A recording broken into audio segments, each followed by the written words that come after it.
Okay. Hey, my name is Carlos Miguel Prieto, and I'm music director of the Louisiana Philharmonic. And I'm saying hello to all of you from Valle de Bravo, which is a beautiful old town in about an hour and a half from Mexico City. And I'm actually here surrounded by little birds that make all sorts of sounds. So if you hear music happening, it's not music, it's the birds that make beautiful music. And in this fourth happy hour interview, I'm honored to interview the clarinet section of the Louisiana Philharmonic. And I would like to ask, rather than me introduce you, you introduce yourselves, starting with a lady, and tell us about your time with the LPO, how long you've been in the LPO, and anything else that you want. So take it away. I guess I'm the lady in this situation. You are. Hi, my name is Stephanie Thompson, and I am the second and associate principal and E-flat clarinet player. I came to the LPO in 1999 to fill a one-year position, and loved it, and loved everybody here. And then I had to leave because it was just a 1 year. So I went to Texas. Then I came back a year, I believe it was a year, 2 years later, when the position opened up again, and auditioned, and have been here ever since. About my time here. Let's see. I've been really lucky to play with two wonderful maestros and great clarinet section, great wind section. Now we're lucky to have Daniel here. And after I'd been here for a while, I decided to marry the guy on my right. So I met John here when I came for the job. So that's kind of my history with the LPO in a nutshell. So John, now's your turn. Okay. Well, I'm the only person in the orchestra who was born and raised in New Orleans. Very weird. Everybody else is from someplace else. And I'm coming up on, this is scary, teetering on the brink of playing orchestra music in New Orleans for 50 years now. Because I played with the old orchestra that was in place here for many years. And then when it went out of business, the musicians band together and formed the Louisiana Philharmonic. It's been quite an adventure. Of course, some of you probably know this is the 30th, this upcoming season will be the 30th anniversary of the orchestra. And it's been an adventure-filled 30 years. I've seen a lot of things. I'm very happy to still be playing music, and I'm happy to sit next to the person that I love. Sometimes it's Daniel, but mostly it's Stephanie. Or me, right? Lately. How lucky can you be to go to work every day and be able to sit next to your wife? I'm a very lucky fellow, and I'm lucky to still be playing music in New Orleans, and I'm very happy to work with Carlos. He's been a blessing. My favorite memory of Carlos is that his very first concert, when he was appointed music director here, I got to play a bass clarinet concerto, and he was the conductor, and it was a magical week and really fun. And I'm so glad I got to do it with Carlos on that concert. It was absolutely unforgettable, by the way. Absolutely unforgettable. Now, Daniel, tell us about yourselves. Hi, everyone. I'm Daniel. I'm the principal of clarinet, and this is my second season with the LPO. I joined in the fall of 2018. I'm originally from Cornwall, New York, and I just want to shout out my family. They said they would watch, so hey, guys. Miss you guys. I feel really lucky to be here. It's a great section, great orchestra, really nice people. Yeah, you've got a long line of clarinet players too. Yes, His, I his do. grandfather was an orchestral bass clarinet player, and his father was a great clarinet player in the West Point band. In fact, Stephanie and I met Daniel when he was maybe 10 years old. Do you remember this, Daniel? With your Yeah. dad? I mean, I don't remember. I've heard it happen, but I don't remember. Yes. It didn't stunt your Did we development. nail down where and when it was? It was in Vancouver at the Clarinet Convention. Oh, okay, yeah. That was a great trip. Yes. Yeah. So little did we know. Yeah. So yeah, my father was a clarinetist, and his father also a clarinetist. So my dad would take me to the clarinet convention sometimes, and that's where apparently for the first time I met John and Stephanie. And I met your dad when I was doing repairs, and I would go to Vancouver, and I met him first. And then when you got the job, I was like, Parrette, that can't be that common of a name. And there you are. Yeah. So. And tell us a little bit about maybe John start us with this. New Orleans is such a clarinet city, right? I mean, there is such a tradition of playing clarinet, of playing. I mean, the best known may be Dixie or jazz, but there's so much clarinet playing in the city, and there's one thing that over the last 14 or 15 years I've gotten to appreciate is the variety of players, including some amazing Latin jazz clarinetists. Oh, yeah. So is it intimidating to be a, let's say, classical clarinet player in New Orleans? And do you get nervous whenever you see in the audience, like, you know, we probably have seen some great clarinet players sit out in the audience, which you know very well. Just tell us about that experience. Well, you'd think there was something in the water where there have been so many great jazz clarinet players from New Orleans, but somehow I must have missed that because I'm not a very good jazz player, and I've just spent all my life trying to become a better classical player. But I do remember when I was first starting out as a little boy. This was in the 1960s, 50s, and 60s, and even then, clarinet was not the sexiest instrument in the world. It was kind of like, oh, you play clarinet, you're a nerd.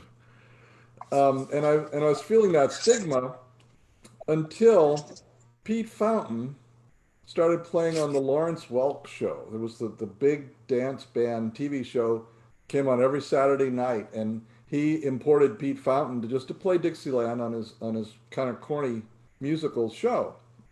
And all of a sudden, Pete Fountain was like a rock star because he was on TV every week.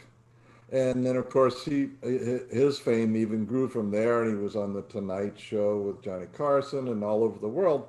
But that was the first time that somebody really was famous playing clarinet from New Orleans. And all of a sudden, it wasn't such a nerdy thing to do. And it kept me going when I was starting out. And I said, maybe this isn't quite so bad. But I never got to do what Pete Fountain does. I'm doing what I do, and I like it a lot.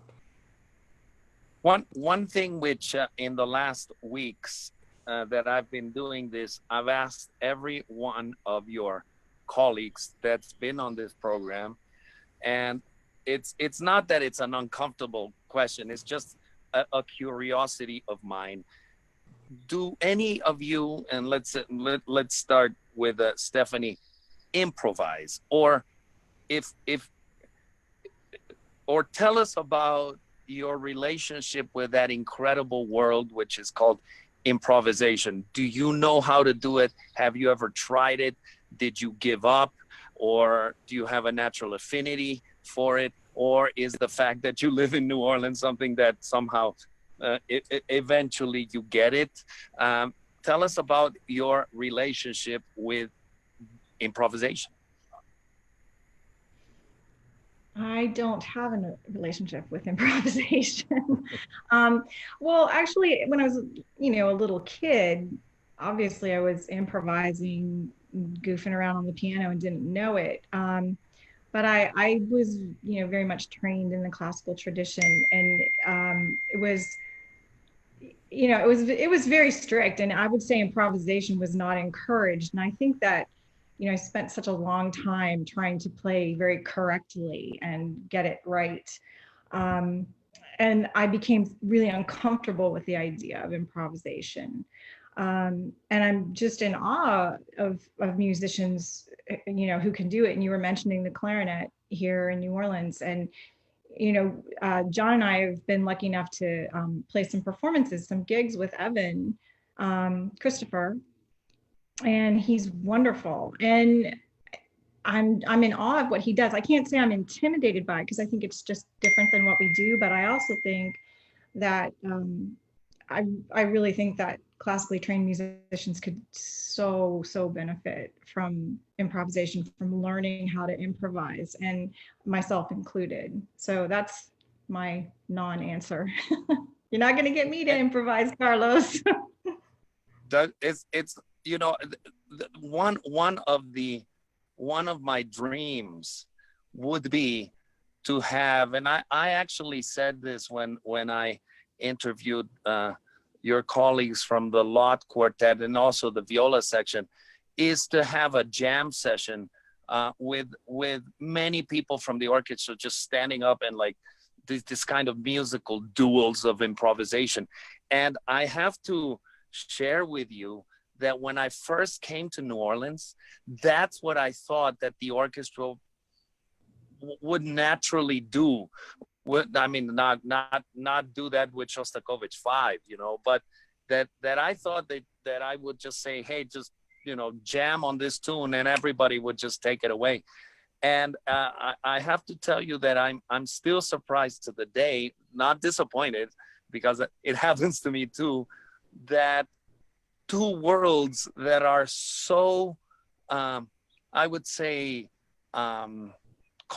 complement each other so well, like jazz, which is, basically imbued with the art of improvisation, and classical don't mix as much as they should. So I'm going to ask Daniel, who is one of the newest members of our wind section, about your improvisational skills.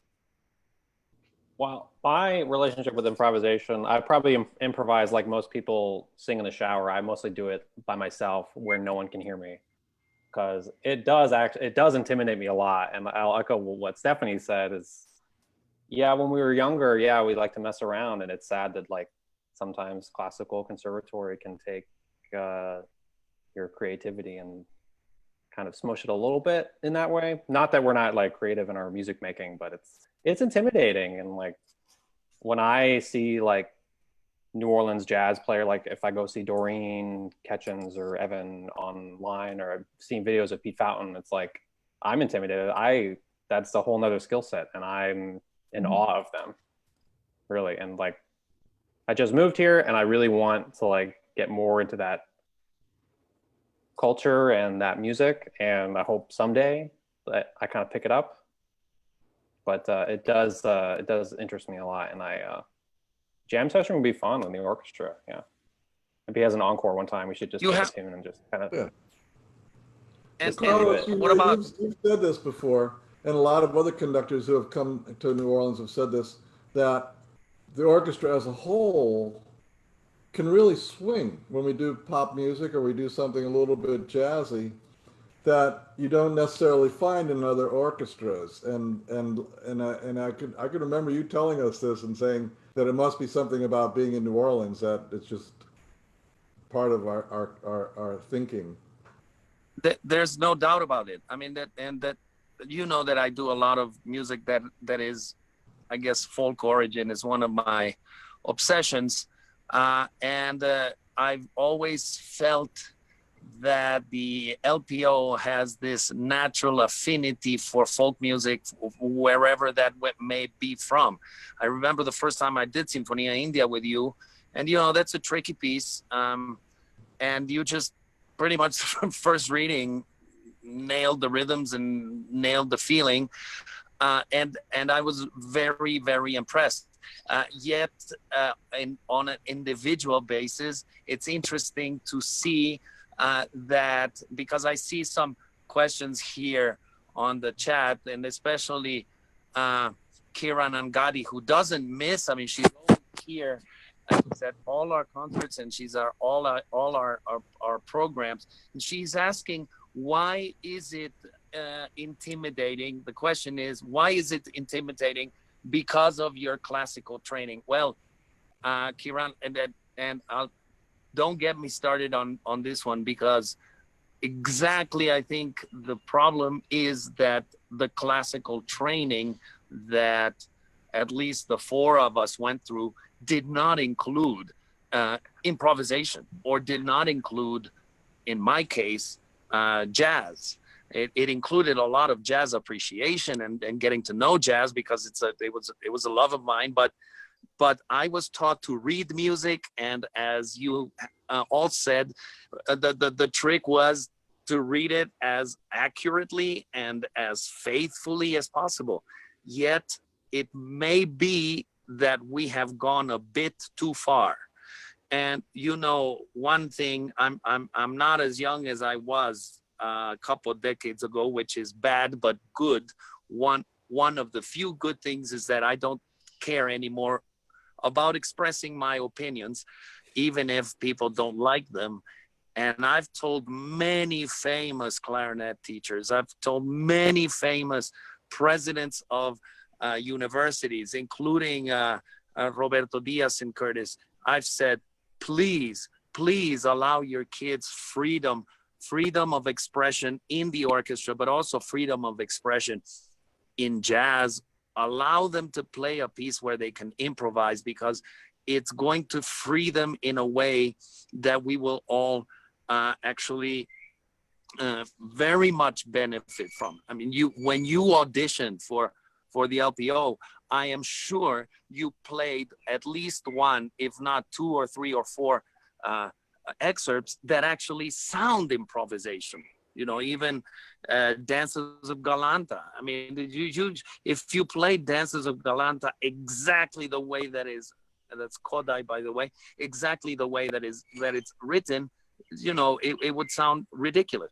So I am one of these people who think that we are training our young in a way that stifles a bit their creativity, because we basically feed them the idea that in order to win an audition, they have to be very accurate, they have to be very faithful to the score, and they kind of have to read the mind of the jury, who is counting how many wrong notes and how many flats they missed and whatever. Yet, all these things being true that they need to happen, a jury, and I've sat on plenty with all of you, looks with great admiration when somebody has personality or individuality.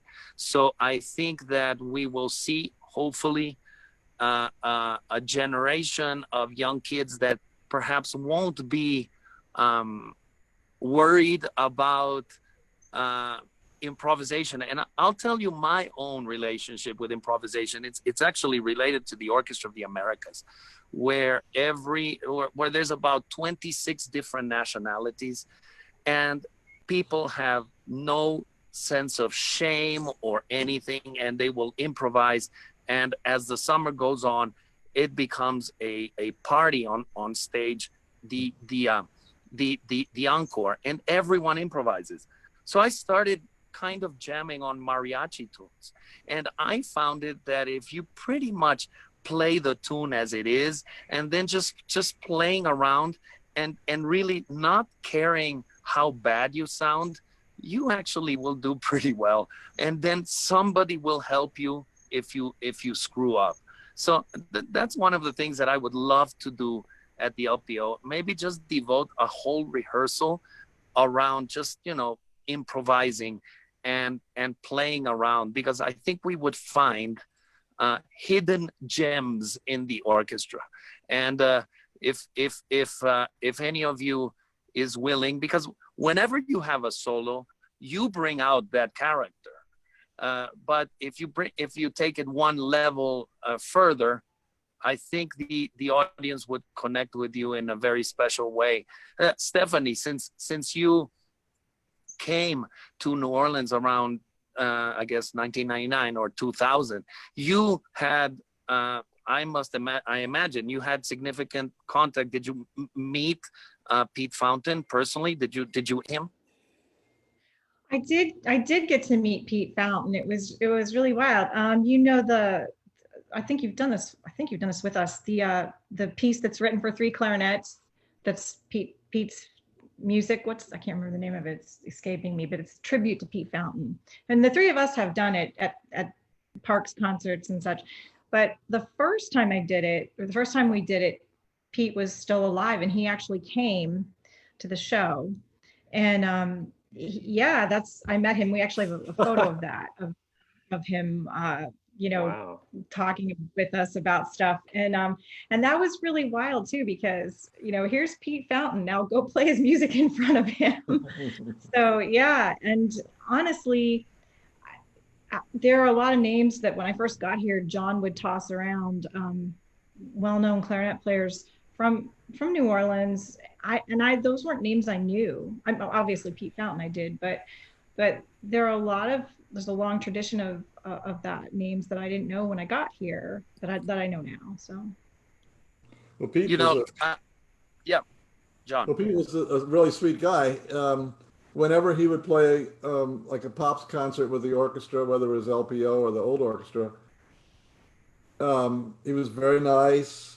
But he did this funny thing that he would get his agent or his helper to put boxes of extra boxes of reeds that he had on the clarinet players' chairs, because he knew we didn't make much money, and that he didn't want to embarrass us or anything. But he gave us this gift, and unfortunately he played on a much easier to play setup, so we couldn't use them. Daniel, they were number 2 or number 1.5 reeds. They play a glass or crystal mouthpiece too.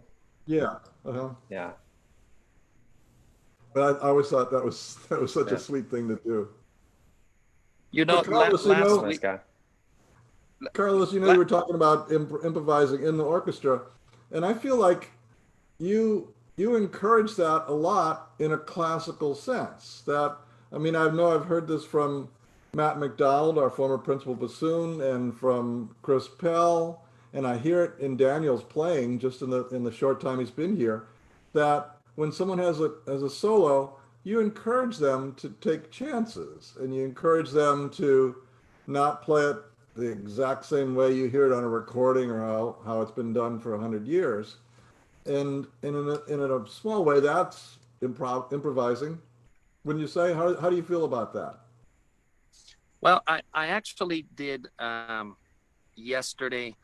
I don't remember if it was Zoom or one of these platforms, but with Paquito De Rivera. And who, for those who may not know him, check him out. He's a sensational clarinetist and saxophonist who actually curiously grew up playing in an orchestra where his father was the conductor. But at night he would play at the Tropicana, and playing in the Tropicana in Havana is where he learned to improvise, and he can improvise very well, but he can also read classical music and write classical music very well. But one of the things we were talking, because it was a symposium on exactly the relationship between orchestral musicians and conductors, and there was a young lady who asked me the question, and this was the question. Well, I had stated exactly what you say, that I don't only promote individuality, I expect it and I enjoy it. When we have four concerts of the same piece that may have a solo, and somebody puts in a little variation of something or something of their own creativity, I can only smile and enjoy it more. So I've always not only enjoyed it, but I think that if you play a solo without having something to say, without having an idea of what that solo is about, there's going to be a disconnect with the music. It happens very often to me with violinists playing Scheherazade, because all the solos kind of sound the same. So when that happens, what I ask them is, I say, so what is your story? What is the first solo about? And see, if that person doesn't have an idea, then I contribute one of my own, which is complete BS, and it's completely made up in the moment. But it at least allows for some creativity in the thinking. And the question that a young musician asked was very interesting and kind of left me speechless. It was the following: how do you go about, as a classical musician who wants to be individual, who wants to be a bit free, when the conductor asks you to be absolutely strict and does not allow for that freedom? My answer, I'll tell you what my answer was, and then I'll tell you what I was thinking. My answer was, well, unfortunately, you have to listen to the conductor, and I would suggest that the first thing you do is play that solo with your own conviction and with your own idea. So go for broke, don't go for safe.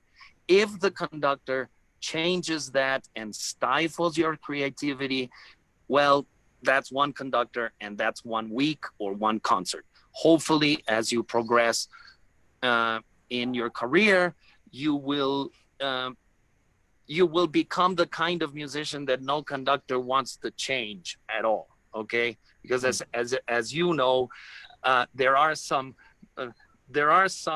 clarinetists out there who would simply not listen to a conductor changing their way of playing a solo, and we can have some fun imagining some of that. But my mind, what it said is, oh my God, what a torture. And oh my God, poor person. Because my worst case scenario, and it may have happened to me, is one where the conductor stifles the creativity of a soloist.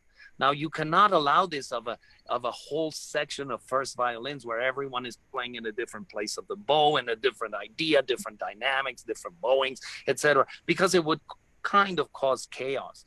But if we're talking about a solo clarinet, if we're talking about a solo flute, oboe, anybody who has a solo, I think that it's safe and it's great to expect individuality and to expect personality, and especially when you are talking about a solo which comes from folk origin.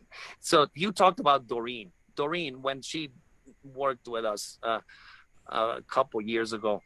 I mean, when she started playing, I just couldn't help. I started crying. Why? Because I had seen her play in the street, in the French Quarter, and I'd always admired this kind of joy and creativity. And when she brought it on stage, to me, it was like a dream come true. Yet, she was tremendously intimidated by you guys. She was saying, well, I actually trained in Loyola and wanted to be part of the LPO, yet I decided to do what I do. So rest assured, it goes both ways. I never met a great jazz musician who doesn't admire a great classical musician, and vice versa. But I'd like to ask you a bit about this instrument that you play, because the clarinet is one of the most versatile instruments in the orchestra, and you actually play the whole range of this. So I'm going to start with Stephanie, because you play the highest one, right? Tell us what it's called and what it means when you play one of those high clarinet solos? Well, the high clarinet that we use in the orchestra is the E-flat clarinet. So, that's going to play always a fourth higher than the B-flat clarinet, which is the typical one we use, or the A clarinet. What does it mean? It kind of means you can't hide. And most of the time I'm playing second clarinet, so my job is to, complement Daniel, blend with Daniel, play together as a unit. When I play E-flat, it's usually it's in a more solo kind of a role, or it's a voice that's meant to be heard. And I'm kind of surprised myself that I'm not intimidated by it. I just really loved it the first time I played it, and it's kind of a monster to tune. And I feel like people make jokes about it being, it's an E-flat clarinet, it's a weapon, because it plays high and it's loud. And I always feel like I need to apologize to the flute section in front of me. But I really feel like the best compliment I ever get is when people say to me, "Oh, I didn't know you were playing E-flat," because, I try to make it sound, people have very different philosophies about the E-flat clarinet. I know that sounds like a weird thing to say out loud, but some people feel like it should just blast through everything. And I try to make my clarinet just sound as beautiful as possible. I try to sound like a clarinet. So, but I love playing it. It's my favorite thing to do in the orchestra. And I really enjoy the fact that you pick a lot of that repertoire for us. So, great.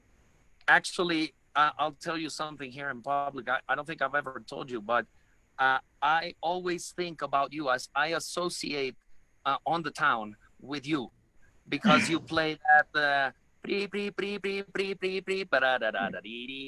Yeah. so I simply cannot fathom that you cannot improvise if you can play that well, that solo. So I urge you, start improvising, because the way you play that solo is amazing. And that's the 3 episodes from On the Town by Bernstein, and one of them has a famous E-flat.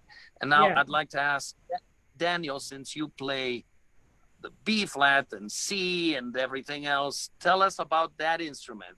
What many people, including myself, don't know the history between the B-flat and the C clarinet, and why you would play something on one and why you would play something.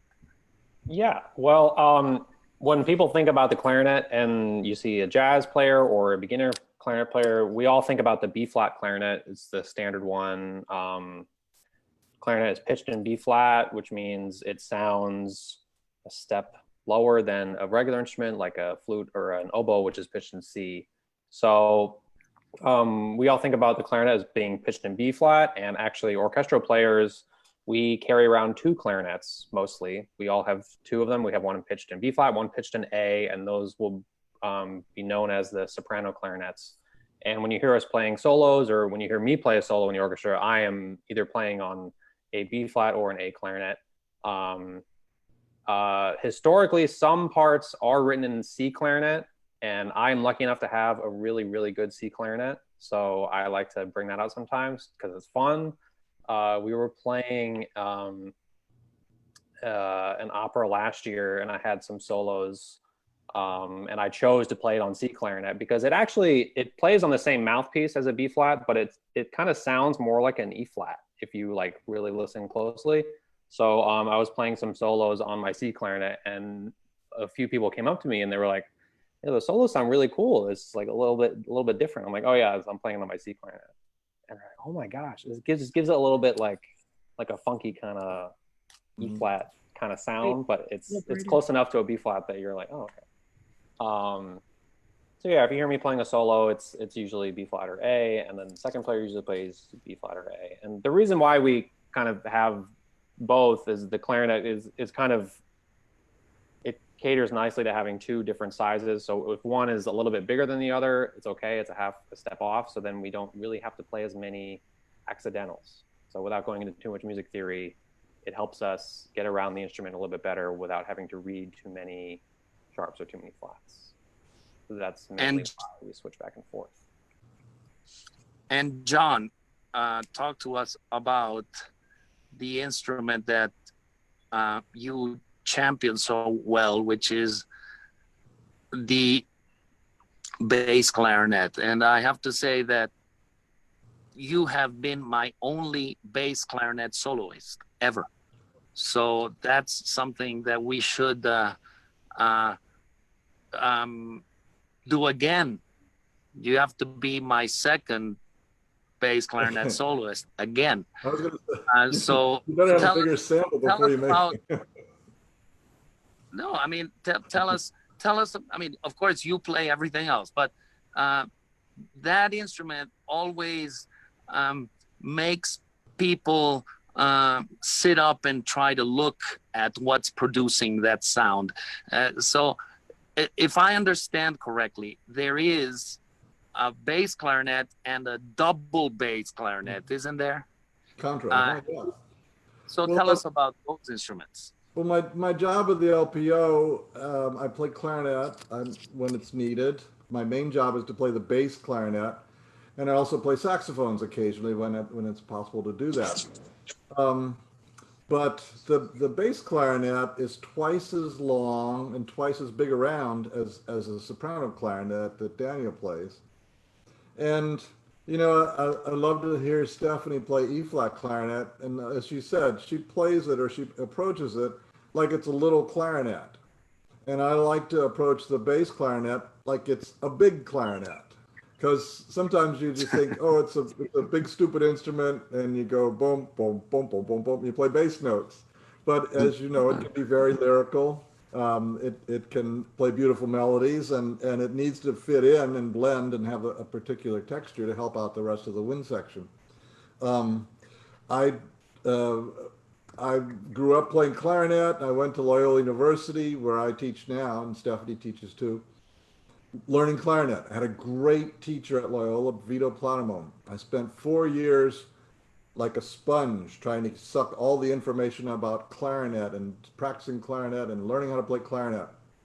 And when I graduated from Loyola, Vito, my teacher, was in a terrible automobile accident. He was principal clarinet in the old orchestra, and he was incapacitated. He was in a coma. And so this was the first rehearsal of the new season of that orchestra, and they were getting ready to play Richard Strauss' Ein Heldenleben. And the bass clarinet player was moved up to principal, and so they needed somebody to play bass clarinet, and I'd been playing extra, but I'd never touched a bass clarinet in my life. That sounds nasty, but I'd never played bass clarinet, even touched one. And so they said, here's a bass clarinet, play Heldenleben. And we were getting ready to take it out on tour.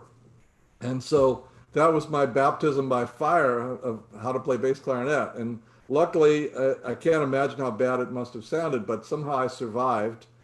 And I love playing bass clarinet. And I hear some people say, oh, I can't play bass, or I have a hard time switching from clarinet to bass. And to me, it just comes easily, and I don't think about it that much. And I just love it. But as you say, a lot of people think it's a wooden saxophone, or what is that? You know, it's a strange instrument, and I'm glad when I get a chance to be heard. And since you were a founding member of the Louisiana Philharmonic, correct? Mm-hmm. Oh yeah. Tell us a little bit about your recollection of those times 30 years ago. It's funny that you asked that, Carlos, because I'm reliving those days now during the pandemic, during the quarantine. In the last years of the old orchestra and the early years of the LPO, a group of friends of mine would get together and make amateur movies. In those days, it was actually on film. And we would make movies about our frustrations with the orchestra and starting up a new orchestra and different things. So anyways, when this happened in February, my friends, who are all pretty much gone now, they wrote to me and said, let's make a movie. We have nothing else, much else to do. So we're making a movie about the LPO and the 30 years of the LPO. It's a serious movie, documentary. And we've gone back and interviewed 30 different people who have gone on to other jobs from the LPO. And we asked them, what do you remember about the LPO? How has the LPO changed you? What do you miss about playing in the LPO and being in New Orleans? And I'm getting some beautiful answers and putting this documentary together now. We're doing it all on Zoom. But it reminded me of how we felt in those days, that when the old orchestra went out of business, the musicians were not involved at all. In fact, we found out that the orchestra went out of business by watching the 6 o'clock news. We didn't even get the news in person. And we, of course, freaked out, but immediately we started to say, all right, now what should we do? How can we stay together with this group? We have to have an orchestra in New Orleans. And we started meeting in people's houses, literally around their dining room tables, and coming up with ideas. And some people had different talents besides playing music. Patty Adams, our present piccolo player, was a great artist, of course. And she said, I could do publicity and I could do marketing. So she was in charge of marketing.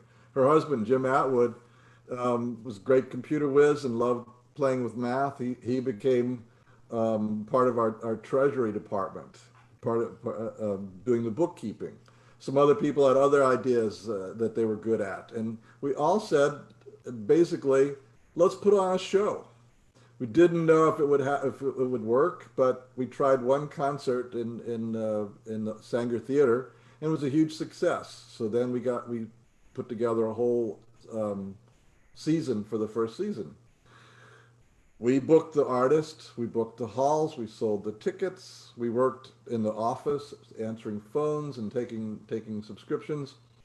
And I can remember that we would work all day delivering flyers to record stores or selling tickets or answering the phone. Work all day, and then we'd show up on the stage and have to play a concert that night. And it was exhausting, but I do remember, again, with Patty Adams, she and I were talking, and we said, every person, we looked out in the audience, we said, every person that's sitting there, we put in that seat. And it was an amazing feeling. And I still, sometimes I'll say that to Patty nowadays, even after 30 years. We're still doing that, and we're still, it's so great to have this business model that we've come up with, where we have so much input into what we do, that it's not exactly the same as when we started, but it's still, the musicians have so much say. And one of the things about the people that I asked in this documentary, they say, I miss the LPO because I'm in a different orchestra and I don't get to help out the way that I did, and I miss that. So we're really lucky, very lucky. And I'm very happy that we're still here after 30 years. Well, John, I mean, if we are lucky thanks to you, and I've said this to you, and I've said this to the rest of your colleagues, some of whom have retired over the last decade, but some of whom are still playing, is how grateful we all are for your heroic efforts, and because you imagined a model that was different and dared to make it happen, and now is one of those times. And I had a very early symposium this morning at 7 a.m. International Symposium about from big orchestras, and the unison idea was, this is bringing out the creativity of orchestral musicians like never before. And Daniel, who is with me in the artistic committee, we are actually run by committees, and one of them deals with programming, with coming up with artistic ideas. And frankly, I don't know, Daniel, if you agree with me, but we've never seen as creative ideas as we've seen over the last 2 months. We've never seen as many. We've never met as often. And of course, every time we make an assumption, we have to make 4 because we don't know what's going to happen. But if there is one thing that I am sure of today is that the way, if in the LPO we already had a semi-collaborative model or a collaborative model, that will change for something even more collaborative. And I've said it in those meetings many times that one of my dreams is that individual musicians stand up and present works or stand up and tell people why they chose such a piece. I mean, wouldn't it be cool that Stephanie tells us about On the Town right before she plays the solo, or that you tell us, well, about what it means to play the bass clarinet in Rite of Spring, for example, or so many more things. And so there are so many things that we can do, so much that we can do creatively by bringing out the ability of musicians who normally either don't participate because they're shy, or perhaps may not participate because they believe it's not their role, or simply are not allowed to participate. And now I think it's there's no choice. There's no choice. It will have to be like this. We will have to have the contact that you had 30 years ago with the audience. We're going to have that contact again, in a way, in a different way, maybe with small groups. But in that same symposium, I put forward an idea which is just completely taking over my mind, as far as 2 ingredients that every single orchestra that will survive will need. And one is a huge dose of generosity. In other words, generosity being the leading factor of an orchestra, and inclusiveness. These 2 words just somehow cannot leave my mind. And why do I say generosity? Because we're going to have to be generous by going to different places to play chamber music, but we've done this before and we love doing it. And we're going to have to be generous in many, many ways. And we are going to tap into people who are generous, but in a different way. I would like to invite anybody who's out there who has a strong belief in social causes, and who has a strong belief in helping the needy, and helping the causes that normally don't get help, to look at orchestras as the strongest vehicles of spreading generosity and inclusiveness.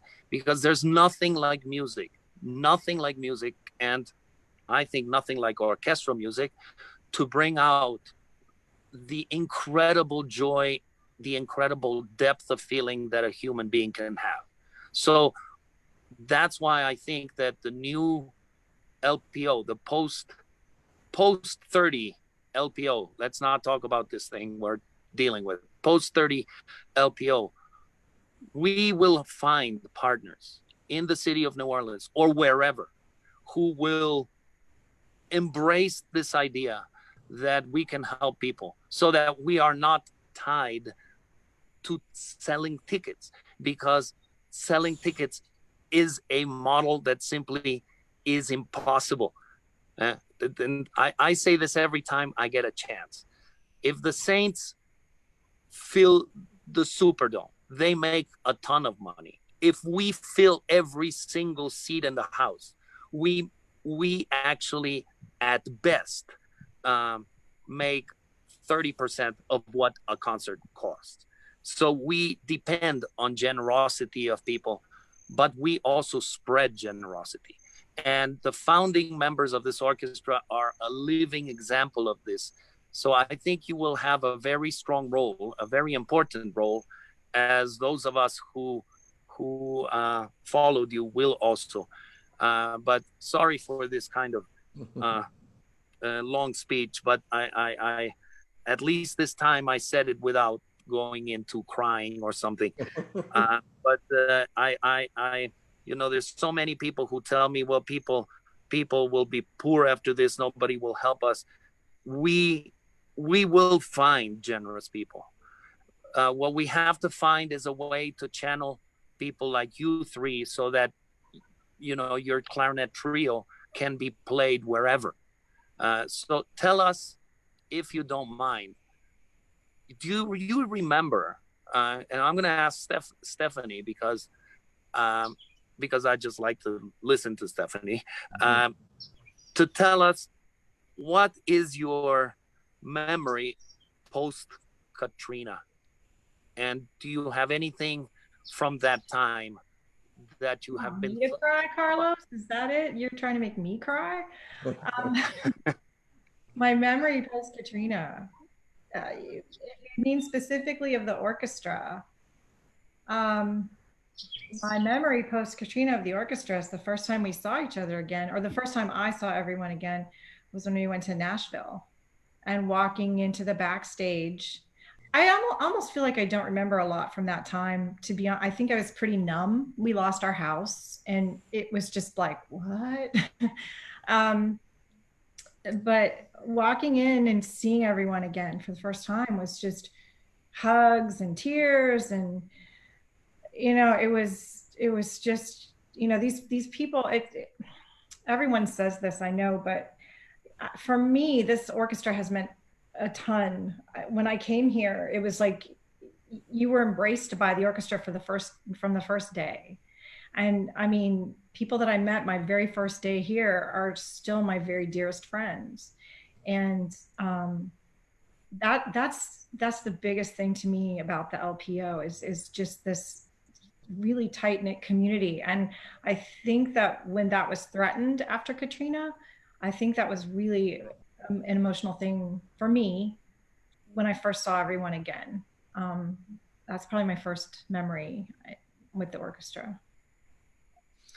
And Daniel, what was your first memory? What was your first program? With the LPO? My first program? With the LPO? Yeah.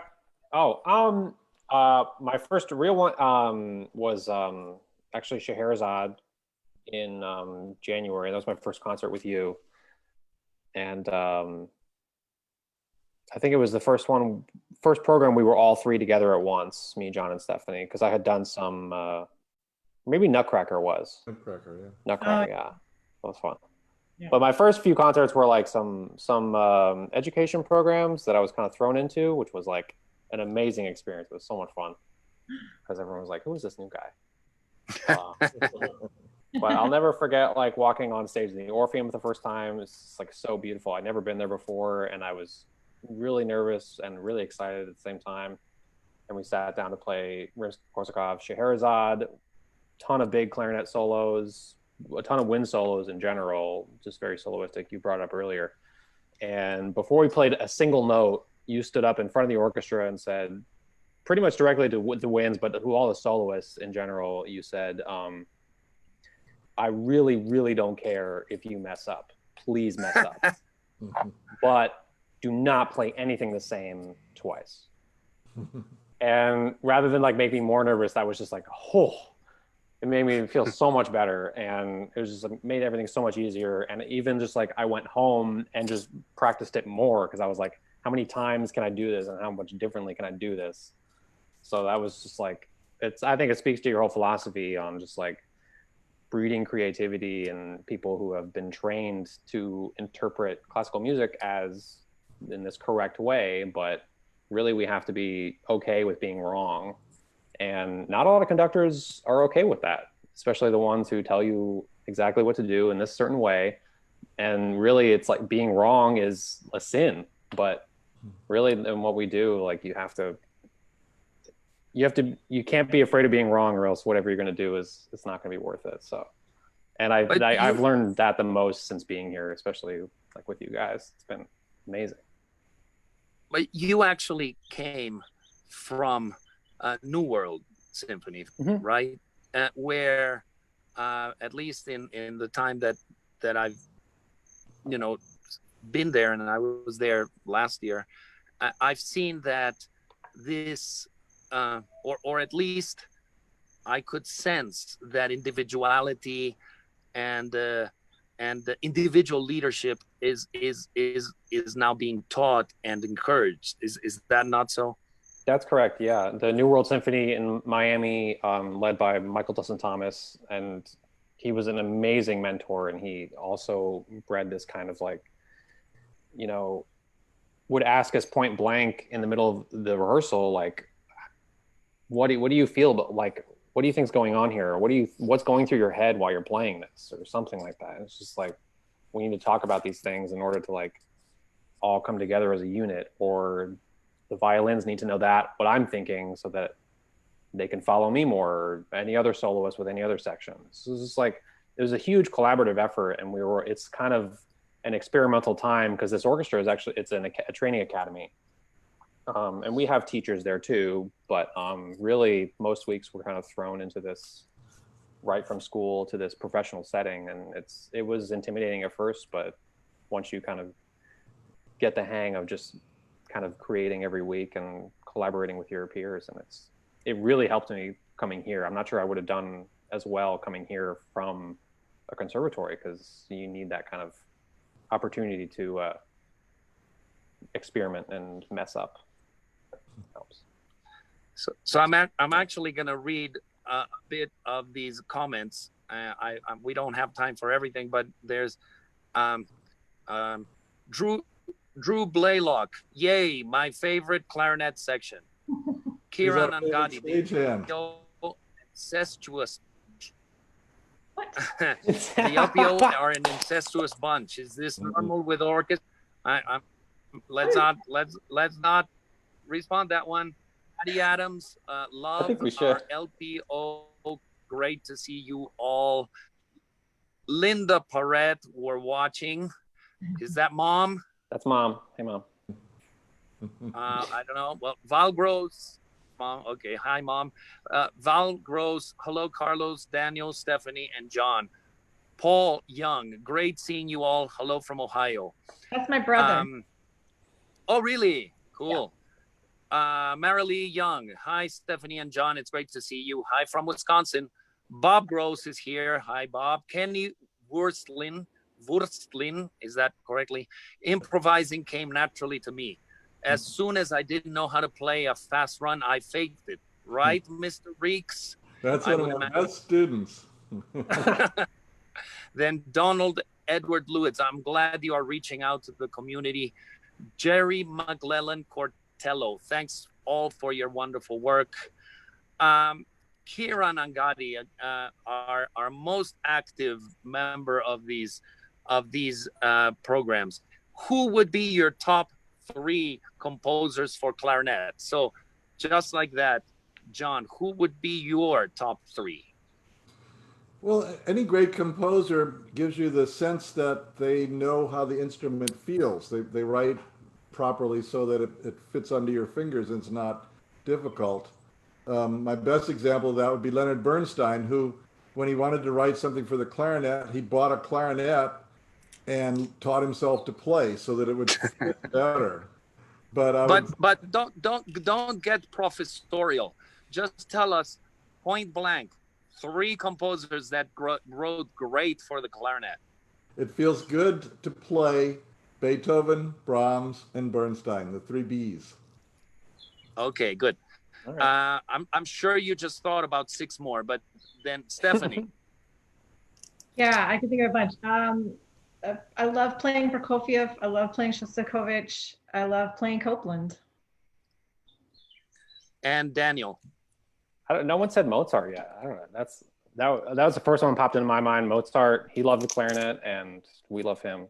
He wrote us great music. Mozart, Brahms, and I love Jean Francais. So love playing clarinet music by him. He's just like wild and crazy. So can I add my three? Yes. Bartok, Mahler, and Debussy. Oh. And just because you didn't say them, because I would have said all of the other ones. Let me see what other questions. Drew Blaylock, again, thank you so much for the steps you took 30 years ago. Donald Edward Lewis, this is inspiring. I played clarinet as a child. Rani, Mize, and Amel are enjoying this a lot. Copeland Redux. Rani is not only one of our most loyal patrons, but former president of the board of the opera, and truly speaking, I think one of the most intensely interesting classical fans. He told me a couple weeks ago, 3 weeks ago, when I asked him, so how are you coping? And he said, well, I'm watching more operas than ever before, and I'm watching all these, and I can imagine you doing that every day, and I admire you and Amel for that. We theoretically don't have too much time, but this has been so much fun. I just want to keep going a little bit. I think that nothing stops us. I would like to ask you to just and maybe start by John, just to share whatever thoughts you had in mind sharing today that we haven't covered. Okay. Well, you're talking about how the orchestra will adapt. And I think it's not from the people who started the orchestra 30 years ago, but it's from the people who have kept it alive. And we have a certain DNA that people come into the LPO and go and come and go. Stephanie came in and she fit in really great and was president for 2 years. Now Daniel's come in and he's on the artistic planning committee and he's doing great things besides playing like a god. But I'm so looking forward to next season. And that sounds weird because I don't know what next season, nobody knows what next season's going to be like. But if some miracle happened and we went back to whatever normal used to be, we have a great season planned. And the people who have bought subscriptions, they're going to get some really awesome concerts. But I'm almost more intrigued by the things that Carlos and Daniel and Bruce Owen and the people on the planning committee are coming up with, and Amanda Boren, as alternatives. We might do some chamber music. We might go to different places. We might have a different setup in the Orpheum. We might do some broadcasts. The sky's the limit. And that's kind of what happened 30 years ago, that we weren't under any constriction. We just said, we need to play music. And it's also what happened after Katrina, that everybody was hungry not only to play, but the citizens were hungry to listen. And I think it's going to be something really different. And I think it's going to be a great adventure.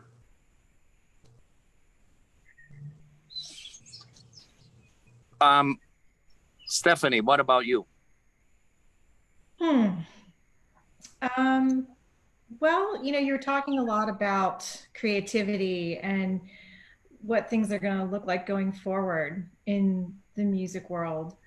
And I've been thinking a lot about that. And I agree with you. I think that musicians are going to, I think they're going to bring more of themselves to the stage, whatever the stage is going to be, or not even the stage, but in this case, the Zoom room. I've been talking to so many people who do other things in addition to music and are finding ways to get really creative with reaching new people with music, with other side things that they do. And I think that this time, maybe it's forced us to do it, but it was kind of there all along.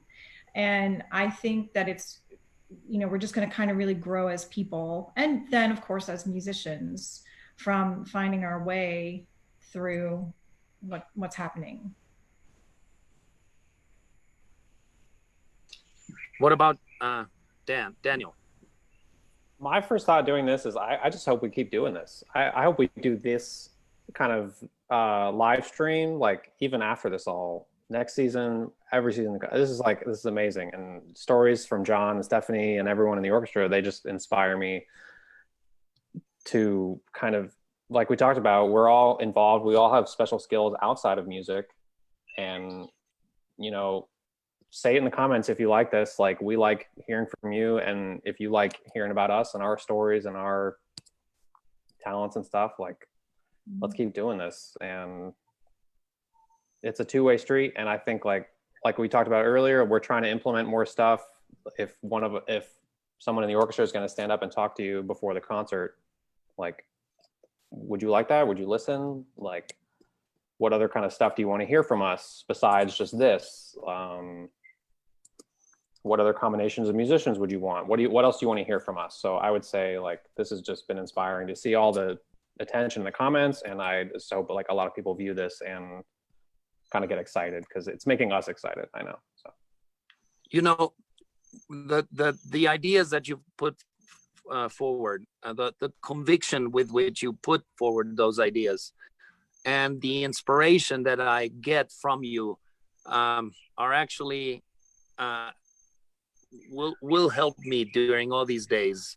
I think that anybody who tells you that they're not having a hard time, and our musicians, they're kind of, they're probably not being completely honest. I'm having a very hard time, but I would like to share with you a story that's not related to music, that shows you how, when somebody thinks beyond the envelope or completely reinvents a way of doing things, how it can change the life of people that you would never suspect. You all probably read books, and with the exception of Daniel, we all remember when there was no Amazon, right? I mean, Amazon.com. I'm not saying that we are old. I'm just saying that there was a time when people went to bookstores, and that was the only way to get a book.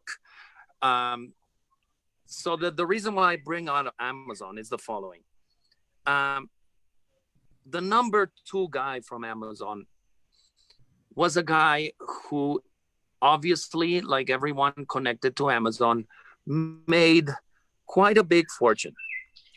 And at some point in his life, I think he was 30 or 31, he decided that his passion was not making money, that his passion and his real calling was making people read books. And his obsession was that people in Africa, and especially kids in Africa, had no real access to books, and that was something that no government could address, that no system could address, but that he could address it. So he started something called World Reader. He invited my sister-in-law, by the way, into this adventure. And that's why I know about it. And that's why I know it's made such a big difference. So the philosophy is this: Amazon, the company, puts all the Kindles that you can imagine in the hands of all these kids. And you, Stephanie, or John, or Dan, or I, take care of the reading of one kid. So we know that one kid read the book that you donated. And then you donate 1 full year of books. Well, that has done more for literacy in places like Ghana and many places in Africa than anything governmental. The reason why I think about this is because of the thinking beyond the envelope. We always think that the best way to do things is some kind of perfection based on the exact way we've done things all the way around. But now there's this huge shock to the system that's forcing us to completely reinvent ourselves. But guess what? I think this will force us to reinvent ourselves to make a bigger difference to more people. So that's why I wanted to share that story. I have no connection to World Reader, but if you want to check it out, check it out. And I'm kind of wishing for a patron like that guy who will believe that the agents of change, that the agents of inclusion, that the agents of generosity in a community can be and is an orchestra. For me, there is not a stronger vehicle of communication or education than an orchestra. So we will need, and we are already doing it, to think beyond the envelope. In the chats, and here I will almost forget, if Connor Murphy, if social distancing will still be in place this upcoming season, do you have plans for more chamber music? And if so, what works should we look forward to hearing? Okay, there are so many plans related to chamber music that we could fill the next 2 hours. And those plans have come mainly from musicians in the orchestra. Daniel knows this because he's been in every one of the planning meetings. And one of the things that I think is so cool is that 90% of the works that have been proposed by sections, by chamber groups, are works that I myself do not know. And I myself cannot participate in unless they include a violin with which I'm going to be working. So you have my assurance. Whatever happens, there will be some kind of season, and we will be there.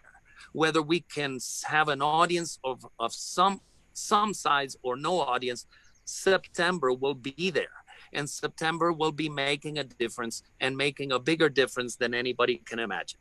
So rather than answering specific pieces, I would say you're going to hear in one season maybe more chamber music than New Orleans has ever heard in one season. And some of you orchestral musicians who have forgotten about your times as chamber musicians will have to remember them very, very quickly, because that's what we'll need to do. And little by little, as soon as we can, we'll make the groups bigger, we'll make the audience bigger, and we'll start getting back to normal. Jesse Rosen, who is leaving the League of American Orchestras and who's been a very inspirational force for us, wrote in an email one thing which I like to repeat, which is that when you are in the dark part of the tunnel, and I don't know where we are in the tunnel, you have to have two strong convictions. The first one is that there is light at the end of the tunnel. And the second one, and for me is the one that obsesses me, is what do you want to be when that light is? What do you want that light to be? And that's the chance that we have in front of us. Meanwhile, we have a very difficult scenario because we have to take care of each other, and we have to thank people who are taking care of people. But you and I will be as important as doctors and nurses when we come back. So with that, I don't like to be the last person to say goodbye. So I'm just going to say my goodbye, and then you do your own. Thank you so much, Stephanie. Thank you so much, John. Thank you so much, Daniel, for participating in this. And thank you for everyone who participated. All LPO musicians will eventually go through the torture that you just went through, or the pleasure. I don't know. It's pleasure for me. That's why I go 20 minutes over time. But so then please take it away, and that will be our goodbyes. Stephanie. Well, thank you, Carlos, for hosting, and thank you. I see John all the time. Daniel, so great to see you. I haven't seen you and Carlos in such a long time, and so it's just been great to get together as a section again. Thank you to everyone who tuned in, our friends and our family and our colleagues, and I'm so glad we're doing this and having having a way to connect with each other in some way at this time. So thanks. John. Yes, what Stephanie said, and also everyone who's listening, please go to LPOmusic.com. As Carlos says, we're going to have a season next year. It's going to be great. Do we know what it is? We don't know, okay? No more than you know about your own jobs. But we know it's going to be great, and we want you there with us because we're going to have fun, and I think you would have fun along with us. So be there with us. So go to LPOmusic.com. Daniel. We've been working for the past 2 months really hard, planning for every single scenario we can think of. One thing's for sure, you will be hearing from us in September, no matter what, and possibly more throughout the summer with stuff like this, or any of the recorded orchestra pieces we do separately and compile them together. We hope you guys are enjoying that stuff. I'm having fun making them and doing stuff like this. So anything else you want to hear from us, shoot us a note, leave a comment, or anything. So we miss you guys, everyone watching. So hope to see you soon. Thank you very much, and see you next week for another one of these. I don't really know who is next week. All I know is every single week is just as fun, just as interesting. I've never learned as much about clarinets as I did today, and I had so much fun. So please take care of each other. If you can hug somebody who is near you, hug somebody, because I think that helps. Okay, take care. Bye-bye. Bye, everyone. Bye. Bye-bye.